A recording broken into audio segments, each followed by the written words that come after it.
திருப்பத்தூரில் பிராய்லர் கோழி ஏற்றி சென்ற வாகனம் கடைக்குள் புகுந்து அதிர்ஷ்டவசமாக உயிர் தப்பிய டிரைவர் நல்வாய்ப்பாக உயிர் சேதம் ஏதுமில்லை. சிவகங்கை மாவட்டம் திருப்பத்தூர் அச்சுக்கட்டு பகுதியில் நேற்று இரவு கொட்டாம்பட்டியில் இருந்து தொண்டிக்கு சென்ற பிராய்லர் கோழி எடுப்பதற்காக கொட்டாம்பட்டியைச் சேர்ந்த ஜெயபாலன் மகன் விஜய் என்பவர் பிக்கப் வாகனத்தை ஓட்டி வந்துள்ளார்.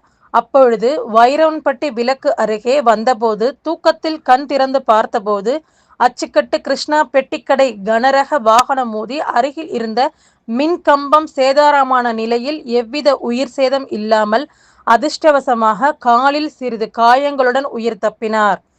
இந்த விபத்தில் மின்கம்பம் முறிந்து சேதமானது. இதனால் அருகில் இருந்தவர்கள் மின் வாரியத்திற்கு தகவல் தெரிவித்த நிலையில் மின்வாரிய ஊழியர்கள் மின் இணைப்பை துண்டித்தனர்.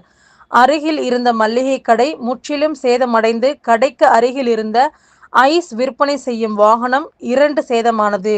இது குறித்து திருப்பத்தூர் காவல் நிலையத்திற்கு தெரிவித்து போலீஸ் விரைந்து வந்து போக்குவரத்தை சரி செய்தனர். டிரைவர் விஜயை திருப்பத்தூர் அரசு மருத்துவமனைக்கு முதலுதவி சிகிச்சைக்காக அழைத்து சென்றனர். இச்சம்பவம் குறித்து திருப்பத்தூர் நகர் போலீசார் விசாரணை மேற்கொண்டு வருகின்றனர்.